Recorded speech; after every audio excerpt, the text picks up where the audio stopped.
안녕하세요. 바디워커 이서민입니다. 오늘 어떤 선생님께서 질문을 주셨는데 이제 반장슬 그리고 뭐 오다리, X자 다리에 대한 부분이에요. 그래서 우선 첫 번째 반장슬에 대해서 좀 말씀을 드릴 건데 백리라고 많이 하죠. 이게 사실은 백리 같은 경우는 다양한 원인이 있어요.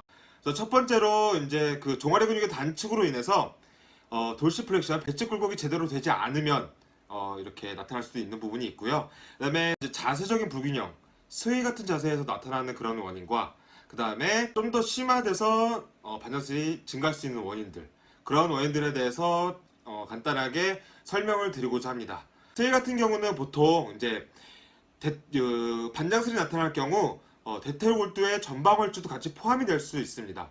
그렇기 때문에 골반의 앞쪽 활주, 그러니까 골반 자체가 앞쪽으로 빠진 상태, 그 상태에서 이제 대퇴골두 역시 앞으로 나오는 현상을 말하는 건데, 그래서 전체적인 하부 중력에 대한 저항은 이렇게 시선 아래 떨어지고, 그 다음에 골반이 앞으로 빠지기 때문에 골반에 대한 저항력이 이렇게 앞쪽으로 있겠죠. 그래서 다리 근력에 대한 벡터와 저항력은 대각선 방향으로 이렇게 발생을 합니다. 이런 부분이 조금 더 심해지고 골반이 앞으로 좀 더 많이 나올수록 반장슬 백리는 좀 더 심화될 수 있다고 보시면 되시고요. 햄스트링에 대한 짧아짐과 그 다음에 대퇴근에 대한 늘어남, 그런 경우, 그리고 복근에 대한 약화를 포함시켜서 골반 자체가 이제 앞으로 위치 변화, 그리고 그런 위치의 변화에 따른 이런 반장슬이 같이 동반될 수 있다고 보시면 됩니다. 그래서 지금 여러 가지 원인들이 있는데 이런 원인들을 하나하나 이렇게 찾아가시는 게 회원님들한테 어떤 솔루션을 줄 수 있는 가장 좋은 방법입니다.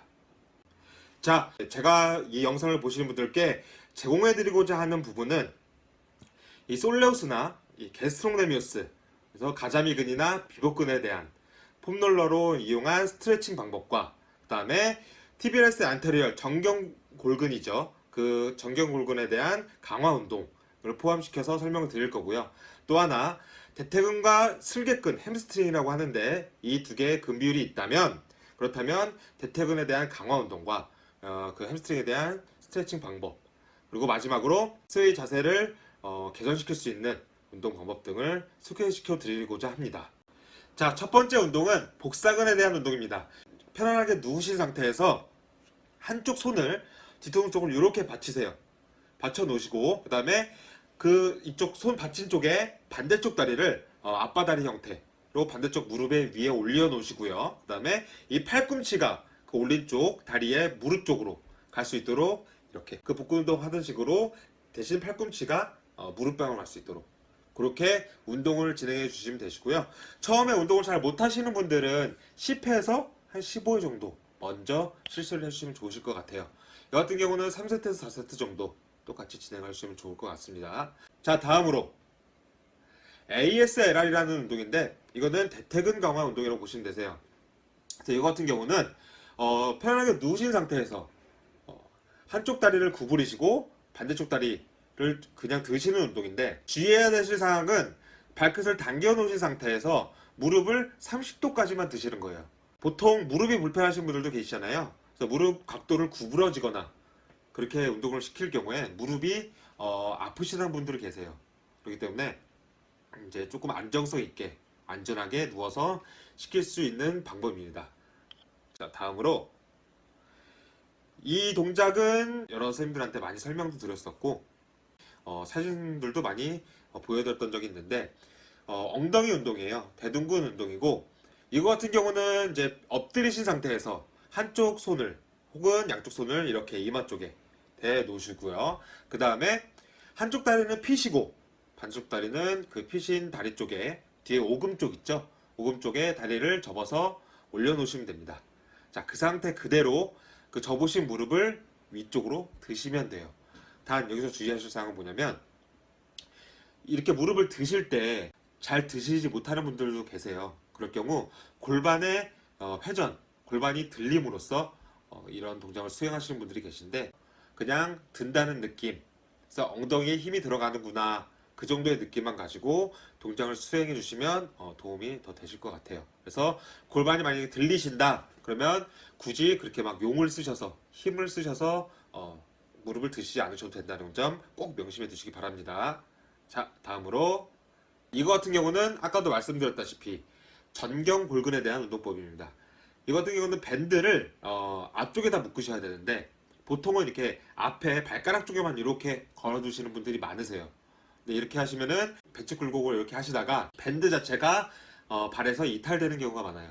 그렇기 때문에 뒤꿈치 쪽에서 거셔서 약간 앞쪽으로 이렇게 X자로 두신 상태에서 앞쪽으로 이렇게 걸어두시면 배치 굴곡 운동, 전경 굴곡 운동을 하셔도 밴드가 풀리거나 그런 현상을 방지하실 수 있으세요. 그래서 이거는 어떻게 보면 꿀팁을 드리는 거니까 꼭 이제 뒤꿈치 쪽에 이렇게 걸어두시고 앞쪽으로 X자로 하셔서 운동을 시켜보시기 바랍니다. 이거 같은 경우도 마찬가지로 10회에서 15회 정도 진행을 해주시면 되시고요. 좀 더 충분히 운동을 하실 수 있다 싶으시면은 20회에서 30회 사이 정도로 하셔도 이제 가능하실 것 같아요. 그래서 이것도 4세트 정도 진행해 주시면 좋겠습니다. 자, 다음으로 이 동작 같은 경우는 햄스트링 스트레칭이에요. 그래서 이 동작이 잘 안 되시는 분들은 발끝에 수건이나 이런 밴드를 묶으시고 반대쪽 다리를 구부리세요. 구부려 놓은 상태에서 이렇게 드시면 다 핀 상태보다 조금 더 수월하게 스트레칭을 할 수 있습니다. 요거는 20초 정도 진행을 해주시고요. 한 3번 정도 진행을 해주시면 되실 것 같아요. 자, 다음으로 비복근과 그 다음에 가자미근. 그래서 게스트록네미우스와 솔레우스에 대한 스트레칭이에요. 그래서 앞쪽에 어떤 이렇게 될 수 있는 벽이 있거나 혹은 거울이 있거나 그렇게 해서 실시를 해주시면 좋으실 것 같고 우선 비복근 스트레칭을 하실 때는 뒷다리를 쭉 펴셔야 돼요. 그래서 무릎을 완전히 신전시켜 놓은 상태 뒤꿈치를 붙이시고요. 그 다음에 앞쪽 무릎을 구부린 상태에서 앞으로 쭉 내려가시면 종아리 쪽에 스트레칭 된다는 느낌이 드실 거예요. 그래서 이거 같은 경우는 한 20초 정도 진행을 해주시고요. 다 끝나신 후에 자세 그대로 무릎만 살짝 구부리시면 이제 가자미근에 대한 솔레우스에 대한 부분이 스트레칭이 되십니다. 그래서 대신에 비복근에 대한 느낌은 충분히 느끼실 수 있는데 이 가자미근이 스트레칭 된다는 느낌을 잘 못 느끼시는 분들도 많으세요. 하지만 이제 스트레칭이 되시는 부분이 있으시니까 이렇게 실시를 한번 해보시면 좋으실 것 같아요. 그래서 마찬가지로 이것도 한 20초 정도 양발 번갈아 가면서 실시해 주시면 좋으실 것 같습니다. 자, 운동은 여기까지 설명을 드리고요. 다음으로는 옷자다리에 대한 부분을 좀 연관을 지어서 설명을 드리려고 합니다.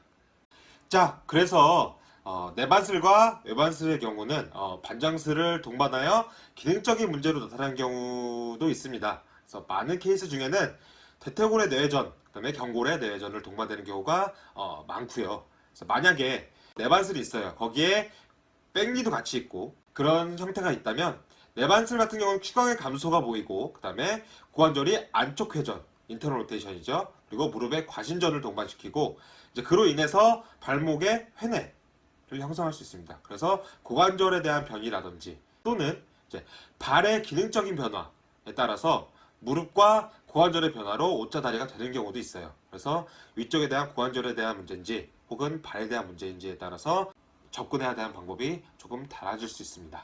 이 지금 나오시는 사진 같은 경우가 내반슬이나 외반슬에 대한 큐각에 대한 부분이에요. 그래서 이 사진을 한번 참고용으로 보시면 좋으실 것 같습니다. 외반슬도 내반슬에 반대적으로 생각할 수도 있지만 이 내반슬과 외반슬 모두 어떤 정형적인 이렇게 이거는 이거다 라고 정확하게 말씀을 드릴 수 있는 부분은 아니에요. 여러 가지 상황에 따라서 충분히 다른 케이스도 있을 수 있기 때문에 그리고 지금 이 나오는 사진 같은 경우는 내반슬이 있다고 하셔도 경골이 안쪽으로 회전한다, 뭐 바깥쪽으로 회전한다 그런 부분에 대해서 케이스가 다 다르게 나타날 수 있는데 경골이 안쪽으로 톨전이 되면 위에서 고관절에서는 어떤 변화가 나타나는지 그리고 경골이 바깥쪽으로 톨전이 되면 위에 고관절에서는 어떤 현상이 나타나는지에 대한 전반적인 사진이라고 보시면 되시고요. 위에서 말씀드렸던 것과 같이 내반슬, 외반슬, 백니 같은 경우는 여러 가지의 다양한 원인들이 있습니다. 그래서 한 가지로 정형화시켜서 말씀을 드리면 안 될 것 같아서 꼭 여러 가지의 상황을 놓고 보시고요. 그리고 제일 중요한 건 엑스레이나 확실한 진단, 평가가 있어야 거기에 접근이 더 쉬워진다는 거 알고 계셨으면 좋겠습니다. 제가 설명드릴 부분은 여기까지고요. 다음에는 좀 더 유익하고 즐겁게 그런 영상을 준비해서 다시 찾아뵙도록 하겠습니다. 감사합니다. 바디워커 이성민이었습니다.